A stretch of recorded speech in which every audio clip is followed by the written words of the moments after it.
Welcome to Bison Information Network News. I'm Winnie Wenninger. And I'm Dash Menzel, and we're back for another newscast that you don't want to miss. Stay tuned.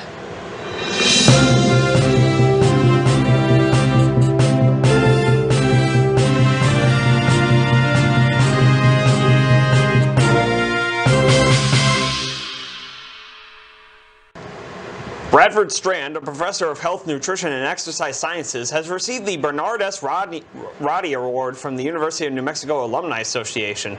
The honor recognizes leadership efforts that have contributed significantly to the field of education. Strand has conducted more than 275 presentations, workshops, and demonstrations, and is the lead author of 3 books. He has published more than 170 professional articles and abstracts on physical education, fitness education, youth sport, and leadership. This Sunday, May 1st from 4 p.m. to 7 p.m., there will be an end-of-the-year bash for NDSU students. It will be located in the Loop by the West Dining Center, and students are encouraged to attend. There will be free food, fun activities, and amazing prizes. This event is hosted by the Residence Hall Association, Campus Attractions, and the Hall Governments. The Fargodome and Gate City Bank will once again partner in an exclusive branding rights commitment for Gate City Bank Field. The Fargodome presented a new proposal to Gate City Bank, and it has been accepted. The field will continue to be known as Gate City Bank Field at the Fargodome. The $2.5 million 10-year agreement will help make possible for the installation of brand new football turf. The existing turf is being replaced as the underlayment system used to convert the turf system on and off the arena floor has reached the end of its life. The turf will be removed in April and will be recycled and reused. The new surface will be installed in early June. Last Monday, April 25th, the Gamma Nu chapter of Kappa Alpha Theta put on Cheesin' for Casa. Upon purchasing a ticket, buyers had the option of eating either nachos or fries that were smothered in cheese. This annual feed is put on every spring, with the money being donated to CASA, which stands for the Court-Appointed Special Advocates. Their mission is to benefit the lives of foster children by advocating for their best interest. The women's activist organization recently put on an event in support of sexual liberation. Here's more on that story. We are hosting this Sexpo tonight, the Sex Positivity Expo. So we've got tablers going on where we have contact tables. People can come up and talk to all these people from around the FM area. And then we have some of those places speaking. We have 8 speakers tonight that are going to go until about the end of our event. So the free stuff is probably a big draw. We've got raffle prizes that they're not really raffle prizes, they're free to enter. And then we've got tablers that are handing out so many different things. And that's definitely a big draw, but it's really the, here's some candy, let's learn about sex. So, to be honest, the biggest thing is education. So college kids are going to be sexually active, to be honest, one way or another, but you want them to be educated and positive about it, because if they're being negative and trying to hide it, that's only going to lead to STDs, unwanted pregnancies, anything along those lines. So, to be honest, it's just the openness to be free about it, because it's such a stigmatized thing, especially for women, that we should be empowered by it, not having to hide it and be scared of it. It was a lot of work, and we really appreciate everyone who came out. Part of North Dakota's Severe Summer Weather Awareness Week is a statewide tornado siren drill. In Cass County, the sirens sounded yesterday morning at 11:15 a.m. Emergency management officials are urging people to review their emergency plans, practice sheltering, and have multiple ways to receive emergency alerts. Severe weather can bring along damaging winds, large hail, flash flooding, and tornadoes. There are several things that can be done to protect homes from the potentially deadly summer storms. Trim down any large tree limbs that could pose a threat to your home, get a home lighting surge protector, protect outdoor air conditioning units from hail damage, or replace aging or damaged roofs. Starting next week on May 2nd, Fargo-Moorhead's annual Cleanup Week will begin. Residents will be able to get rid of things that they no longer want in their homes for free, such as old household items and appliances. Fargo, West Fargo, Moorhead, and Dilworth all have different guidelines to follow, which can be found online. However, if your cleanup piles are deemed excessive by the City of Fargo staff, you will be charged. A person has been found dead while fire crews were putting out flames in an apartment in South Fargo. Firefighters were sent to the 2700 block of 32nd Avenue South around 6:30 Tuesday night. People in the building were evacuated. The fire department says the fire in a second-level apartment were put out in 10 minutes. Fargo police are investigating the death and no one was hurt fighting the flames. The fire's cause is under investigation and a damage estimate has not been made. The victim's name has also not yet been released. This week, West Fargo Public Schools have announced that Friday, April 29th, will be the last day that the schools are offering rapid testing for COVID-19. This discontinuation will be inclusive of the testing that was available at the schools, as well as the clinic-style testing sites. This is due to a drastic and consistent decline in the number of those using their on-site testing opportunities. Testing places such as Essentia and Sanford Health are still open for testing, as well as Fargo Cass Public Health providing at-home testing kits. When we come back, Rico Aladdin will host Professional Lunch with a special guest. That and more. Stay tuned. No kid deserves to go hungry, but try as they might, not every family can afford to put food on the table every day.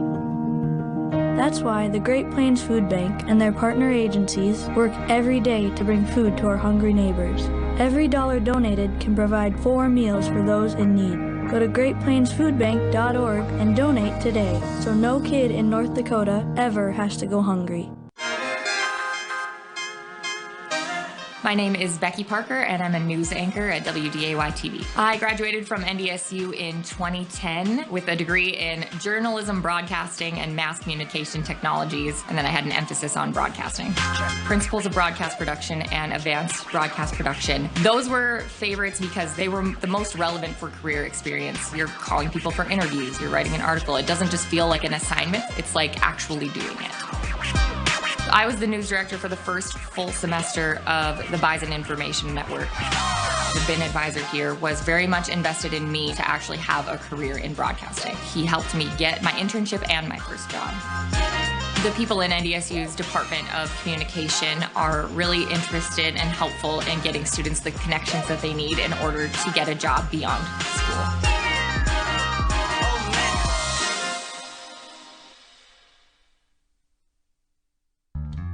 The NDSU Bookstore, where every true fan and alum goes to get their pride on.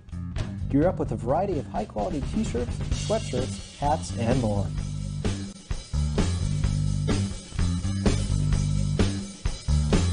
Made by top-of-the-line brands like Under Armour, Nike, and CI Sport to help you show off your Bison pride.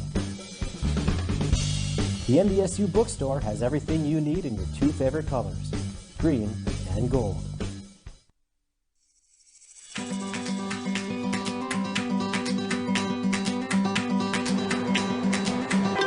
Hello professionals, my name is Rico Aladdin and I am the founder of Professional Lunch. Today we are bringing you this episode of Professional Lunch at NDSU, and we are at the Bison Information Network studio. And my guest is an IT director. I'm going to give my guest a chance to introduce himself and what he does. So, Director Lanners, tell us who you are and what you do. Sure. So my name is Kevin Lanners.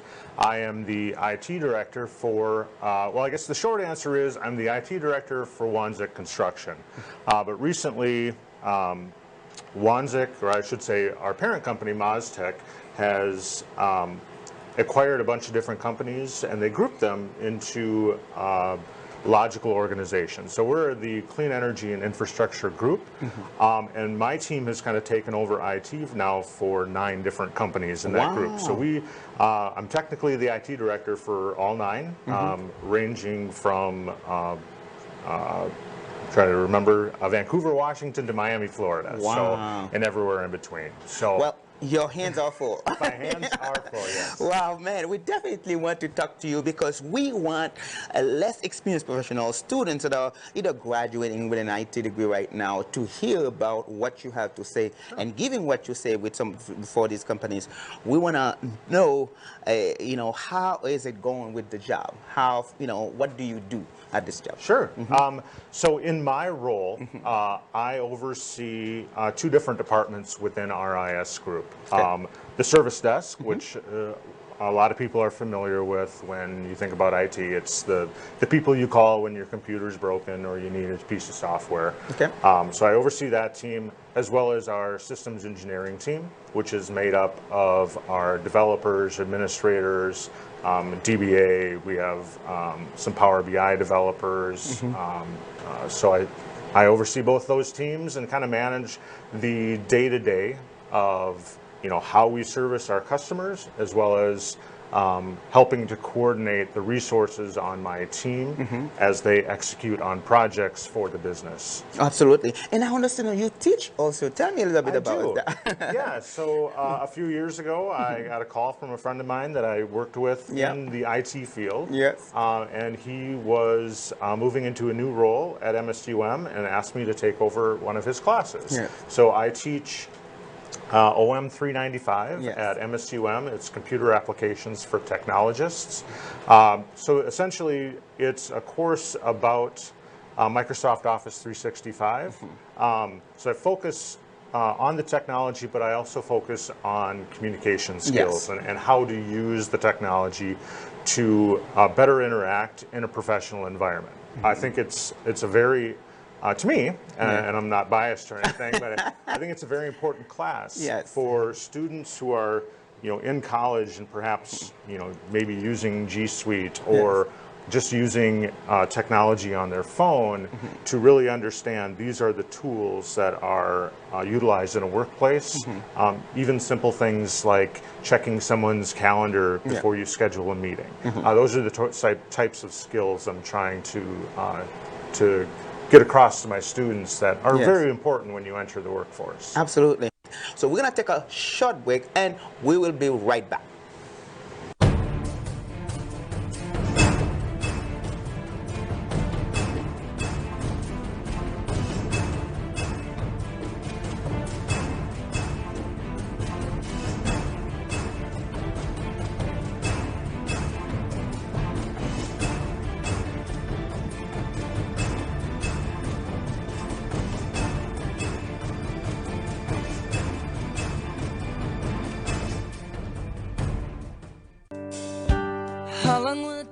I'm your friend.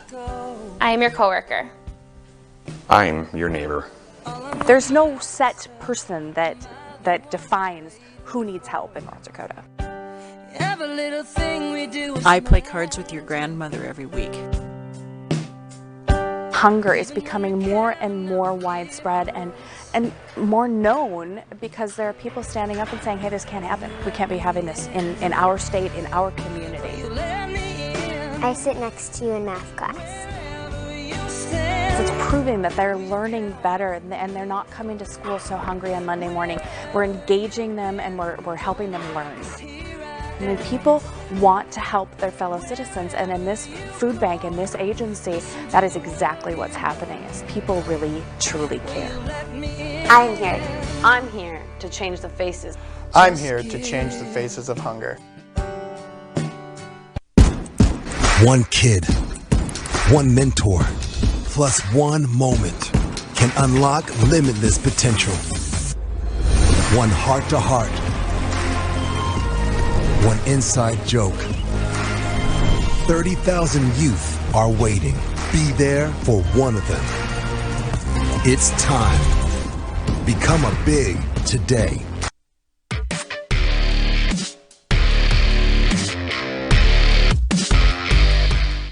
The baseball team traveled to Tulsa, Oklahoma this previous weekend to play a 3-game series against Oral Roberts. With a minor setback, the Bison managed to show the Golden Eagles why they topped them last season in the championship game.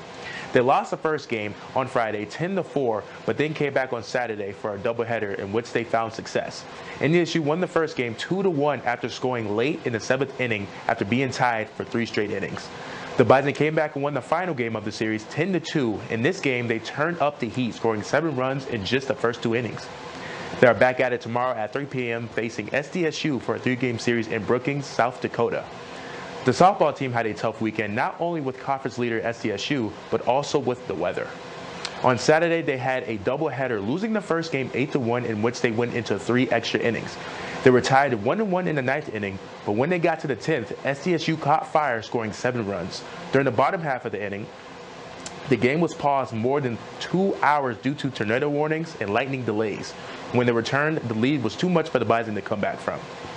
Game 2 started out the same way. Both teams battled through 5 scoreless innings, but then SDSU would sneak in 2 runs in the 6th inning to take the lead, with NDSU only responding with 1 run in the bottom of that inning. SDSU continued their momentum, scoring 6 runs in the 6th inning to put the game away. The last game of the series on Sunday was canceled due to the weather. They are back at it on Saturday in Grand Forks to play a 3-game series against UND. The first pitch is at 12 p.m. The women's golf team ended their season at the Summer League Championship in Newton, Kansas. They placed 5th out of 9 teams. Good job, ladies. You fought hard this season. Both track and field teams competed at the South Dakota Challenge and put on a show. The men's junior Jacob Roden ran an outdoor personal best with 1 minute and 49 seconds to take first in the 800 meter. He now ranks 4th in NDSU history for outdoors. Senior Trevor Otterdahl won the hammer throw, throwing 66.38 meters to win the event. He also ranks 4th in NDSU history. Freshman Caden Pastron threw a personal best of 57.73 meters to win the discus throw. He now ranks 2nd in all-time NDSU history. And finally, Trevor Otterdahl won the shot put with a throw of 18.63 meters. For the women's, senior Amy Phillips won the hammer throw, throwing 67.41 meters. Haley Schmidt took first place in the javelin, throwing 41.50 meters. Alyssa Melvin won the long jump, leaping 6.06 meters, and also winning the triple jump, leaping 12.54 meters. And finally, Amanda Anderson claimed the shot put title, throwing 15.14 meters. Starting today, both teams will be competing at the Drake Relays in Des Moines, Iowa. That's all I have for a sports report. When we come back, we'll take a look at this week's weather. There are so many great things to experience at NDSU. It's hard to pick one, but my favorite is the people. They make it such a warm place. The Bison aren't just across the country, they're across the globe. It's the perfect distance from home. The faculty are our biggest cheerleaders. Hands-on research experience. The affordable tuition. All the opportunities to stay active on campus. Real-world learning experiences. Once I got on campus, it felt like home.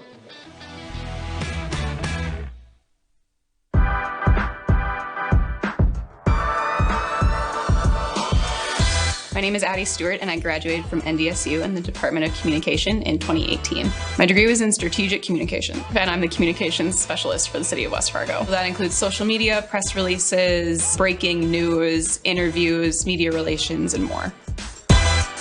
I went into communication because I wanted to do something I was passionate about. There were so many opportunities. I knew I could work for nonprofits, government, small business, agency work. Professors in the department definitely impacted me a lot in my life, making sure that once I graduated college, I knew I could get a job here just because of the connections in the department and the great morale that was in Fargo. Future students should definitely come to NDSU because it's a degree like no other here.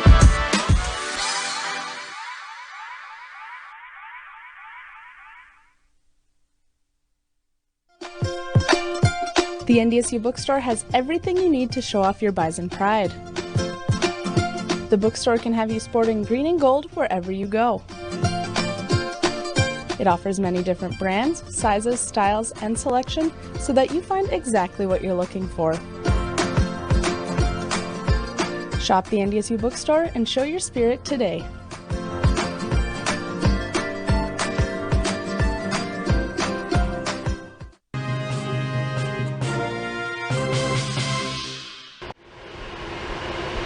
Hello everyone, and welcome back to Bison Information Network. I'm Coy, and I have a look ahead at what we can expect from the forecast for this next week.